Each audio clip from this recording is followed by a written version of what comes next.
কুবের গম্ভীর হয়ে বলে, তোর পায়ের কিছু হইব না গো পীরমা। কেন হইবে না কেন? মালা জিজ্ঞাসা করে। আহা, একবার দেখিয়ে আসতে দোষ কি? ডাক্তার যদি বলে কিছু হবে না, নিজের কানে শুনে এসে মালা নিশ্চিন্ত হয়ে থাকবে। একবার নিয়ে চলো কুবের তাকে। এক ফোঁটা যদি মায়া থাকে তার জন্য কুবেরের বুকে, একবার সে তাকে নিয়ে চলুক সদরের হাসপাতালে। কুবের কি বুঝবে খোঁড়া পায়ের জন্য সারা জীবন কি দুঃখ মালা পুষে রেখেছে মনে। না, নিয়ে যাবে না কুবের? আই গো কুবেরের পাষাণ প্রাণ। মালার চোখে জল আসে। বিনিয়ে বিনিয়ে সে বলতে থাকে যে মেয়ের জন্য কুবের 10 বার হাসপাতাল যেতে আসতে পারে, মালাকে একবার, শুধু একটিবার নিয়ে যেতে তার আপত্তি? হাও, অনেক পাপ করেছিল আর জন্মে মালা, এবার তাই এমন কপাল নিয়ে জন্মেছে। কোলে ছেলেটাকে মালা মাই ছাড়িয়ে নিচে ফেলে দেয়।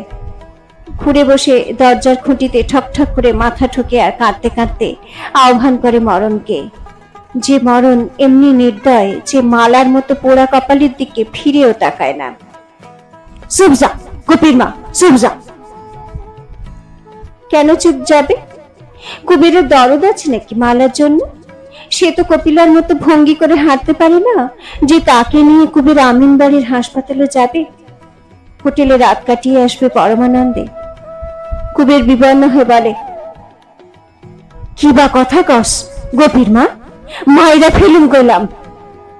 তারপর সে সুর বদলে বলে, হাসপাতালে যাওয়ানির লাগা কাঁদনের কাম কি? আই যাইবার চাস নিয়া যা মনে, যা মুখে লয় কইয়ার আগাইস না গোপীর মা।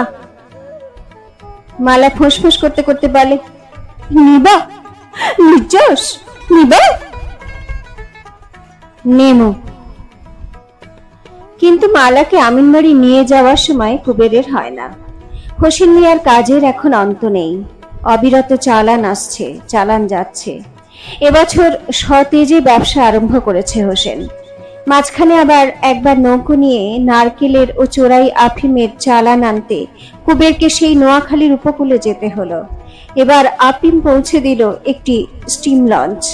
লঞ্চে এক সাহেব এসেছিল। হোসেন মিয়াকে কি তার খাতির! আফিমের পুটুলি নিয়ে নৌকো চালাতে এবারও কুবেরের বুকের মধ্যে সমস্ত পথ একটা আতঙ্ক জেগে রইল। গতবার ফিরে গিয়ে হোসেন প্রত্যেক মাঝিকে 10টা করে টাকা বকশিস দিয়েছিল, এবারও দেবে সন্দেহ নেই। কিন্তু টাকার কথা ভেবে কুবেরের এক বিন্দু আনন্দ হলো না। গণেশ জিজ্ঞাসা করে, কি ভাবো কুবিরদা, জিমাও কেন? মিয়া ভাই আপিন দিছে নাকি?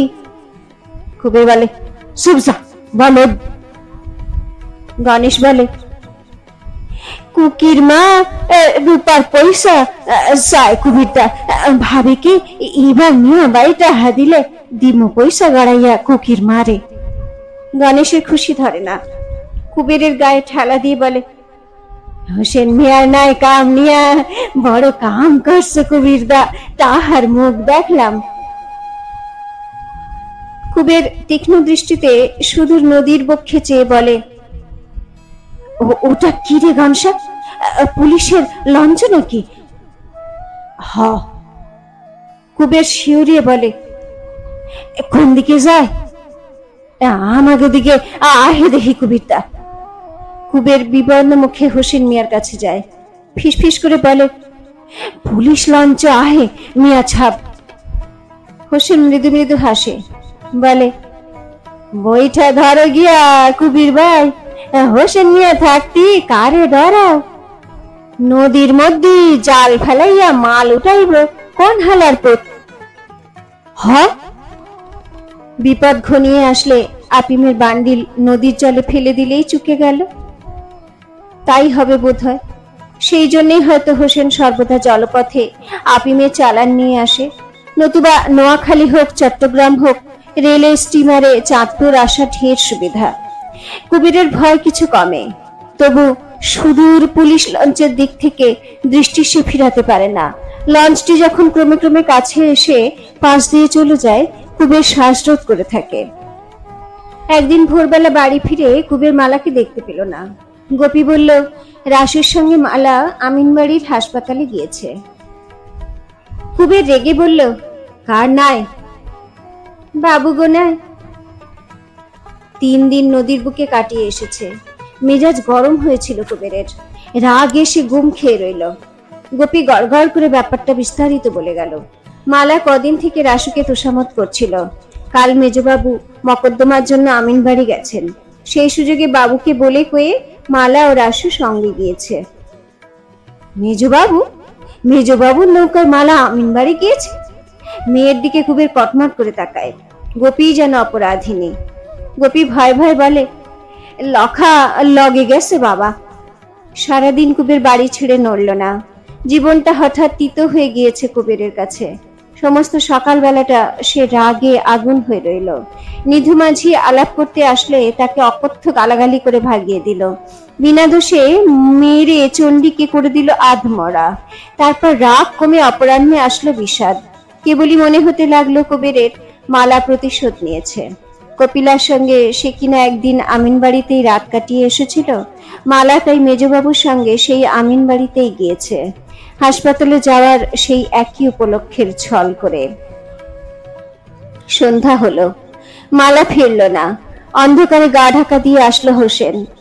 কুবের ছাড়া বড় ঘরখানা হতে সকলকে সরিয়ে দিয়ে ঘরের মাঝখানে খুঁটি বেয়ে উঠে নিজে সে চালের খড় ফাঁক করে ছোট ছোট দুটো বান্ডিল লুকিয়ে ফেলল। খুঁটি বাইতেও জানে হোসেন। গুণের লোকটার অন্ত নেই। কুবের নীরবে এই অদ্ভুত কাণ্ড চেয়ে দেখলো, কিছু বলল না। নেমে এসে হোসেন বলল, ধরাইও না কবির ভাই, ধর নাই। কুবের মুচ্ছমানের মতো মাথা নাড়ল। হোসেন বসলো। বলল যে পুটলি দুটি যতদিন সে না নিয়ে যায় কুবেরের ছুটি।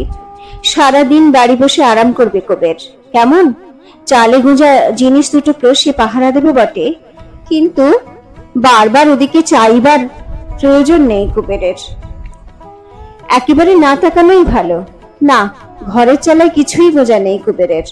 অন্ধকারে গা ঢাকা দিয়ে আজ হোসেন তার বাড়ি আসেনি। খুঁটি বেয়ে উঠে ঘরের চালে কিছুই সে গুজে রেখে যায়নি। কি কও কবির ভাই, তাই না? হোসেন মৃদু মৃদু হাসে। হ বলে কুবের সায় দেয়। সকলের চেয়ে বিশ্বাসী, সকলের চেয়ে নিরাপদ এই সরল পদ্মা নদীর মাঝিটাকে হোসেন মিয়া যেন ভালোবাসে। কত টাকা হোসেন মিয়ার, দূরে দূরে ছড়ানো কত বড় তার ব্যবসা। 11 মাইল লম্বা একটা দ্বীপের সে মালিক। কুবের তো তার চাকর। তবু কুবেরের ঘরের ছেঁড়া চাটাইয়ে হোসেন আরাম করে বসে, বন্ধুর মতো গল্প করে কুবেরের সঙ্গে। চেনাই যায় না এখন হোসেনকে। হোসেনের নৌকোয় কাজ নেওয়ার আগে কুবের তো তাকে শুধু সঙ্গতিপন্ন বলে জানত। অসংখ্য উৎস হতে হোসেনের যে কত টাকা আসে, এখন ভাবতে গেলে কুবেরের মাথা ঘোরে। সে আর গণেশ শুধু জেনেছে, কেতুপুরের আর কেউ হোসেন মিয়ার রহস্য জানে না। টাকাওয়ালা মানুষের সঙ্গে মেশে না হোসেন, তাদের সঙ্গে সে শুধু ব্যবসা করে। মাল দিয়ে নেয় টাকা, টাকা দিয়ে নেয় মাল। মাঝিরা তার বন্ধু। অবসর সময়টা সে পদ্মার দিন দরিদ্র মাঝিদের সঙ্গে গল্প করে কাটিয়ে দেয়। টাকায় ফাঁপানো ব্যাগ পকেটে নিয়ে বর্ষা রাত্রে জীর্ণ চালার তলে চাটাইয়ে শুয়ে নির্বিবাদে ঘুমিয়ে পড়ে। সেদিন রাত্রে মালা ফিরল না। পরদিন বেলা 12টার সময় হাতের ভরে দুলে দুলে সে গৃহে প্রবেশ করলো। নদীর ঘাট থেকে এতটা পথ এমনি ভাবে আসতে কাপড়খানা তার কাদা মাখা হয়ে গিয়েছে। কুবের খেতে বসেছিল। একবার চেয়ে দেখে আবার খাওয়ার মন দিল। ঘরে গিয়ে কাপড় বদলে মালা দাওয়ায় এসে বসলো। কুবের চোখ তুলে তাকায় না। চড়া গলার পিসিকে আর 2টি ভাত আনতে বলে। মালা বলে, আগো শুনছ? না, কুবের শুনতে পায় না। সে বধির হয়ে গেছে।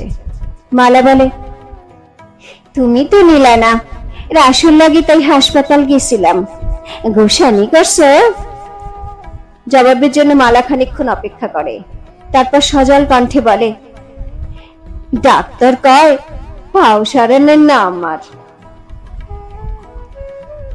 আরো কত কথা মালা বলে। কুবের সারা শব্দ দেয় না, খেয়ে উঠে নীরবে তামাক টানতে থাকে। গোয়ার কি সহজ কুবের? মালা শেষে রেগে বলে, কেন মাঝি, কেন এত গুসা কেন? কবে কই নিছিল আমার শিরোডা কাল ঘরের মধ্যে দৈকা আইলাম, এই উক্কা দিনের লাইগা বাড়াইবা যাই যদি এই গোসে করবা কেন? যা বেড়া গিয়া মাইজা করতার লাগে হারাম জাদি বদ। কি কইলাম মাঝি, কি কইলাম? তারপর কি কলহই দুজনের বেঁধে গেল।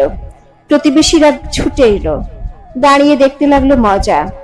শেষে রাগের মাথায় কুবের হঠাৎ কলকেটা মালার গায়ে ছুঁড়ে মারলো। কলকের আগুনে মালা ও তার কোলে শিশুটির গায়ে স্থানে স্থানে পড়ে গেল। কাপড়েও আগুন ধরে গেল মালার। সিঁদুর বোন ছুটে এসে কাপড়খানা টেনে খুলে নিল। নিজের কাপড়ের আঁচল দিয়ে লজ্জা নিবারণ করলো মালার। দুঃখিনী সে, বড় ছেঁড়া তার কাপড়খানা। স্ত্রী পুরুষে ভিড় করেছে অঙ্গনে। তাদের সামনে পঙ্গু অসহায় স্ত্রীর এই দশা। মালার দুরবস্থায় আমোদ পেয়ে সকলে হাসছে। কে যেন হাততালি দিল। এতক্ষণে চমক ভাঙল কুবেরের। লাফিয়ে দাওয়া থেকে নেমে গাল দিতে দিতে সকলকে সে বাড়ির বের করে দিয়ে এলো। তারপর নিজের একখানা কাপড় এনে দিল মালাকে।